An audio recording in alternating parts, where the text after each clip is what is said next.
এই কে রে এখানে চিল্লাচিল্লি করতেছে? স্যার আসসালামু আলাইকুম। ওয়ালাইকুম আসসালাম। এই কে তুমি? স্যার আমি একজন রিক্সাওয়ালা স্যার। তুমি রিক্সাওয়ালা? তা আমার বাসা কিসের জন্য? আর এই তোরা বাসার ভিতর ঢুকতে দিচ্ছিস কিসের জন্য? হ্যাঁ স্যার আমার কথা শুনুন স্যার, ও কোনো দোষ নেই স্যার।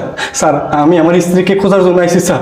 তোমার স্ত্রী খোঁজার জন্য আমার বাসায় এসছো কিসের জন্য? দেখো তোমার স্ত্রী তুমি যাই খোঁজো, যাও স্যার বেরো। স্যার বিশ্বাস করেন স্যার, আপনি বাইকে কইরা আমার স্ত্রীকে নিয়ে আইছেন স্যার। যারা আমার স্ত্রী। এই তোর কি মাথা মাথা ঠিক আছে? হ্যাঁ তুই কি বলতেছো জানিস? তুই আমার গার্লফ্রেন্ড সম্পর্কে কথা বলতেছ। এই দেখো না ও কি বলতেছে। যারা এদিকে এসো। কি আপনি এই আমাকে ডাকতেছেন কেন? তুমি আমাকে চিনতে পারতেছো না? না। আমি তোমার স্বামী, আমি তোমার আশরাফ। না আমি এই লোকটাকে চিনি না। এই এই ও বলছে না তোকে চিনে না, বেরো বেরো বাসা থেকে। বিশ্বাস করেন স্যার, ওইটা আমার স্ত্রী স্যার। আমরা 2 বছর ধরে সংসার করতেছি স্যার। আমি কেন মিথ্যা কথা কমো স্যার কোন? যারা এই লোকটি যা বলছে এটা কি সত্যি?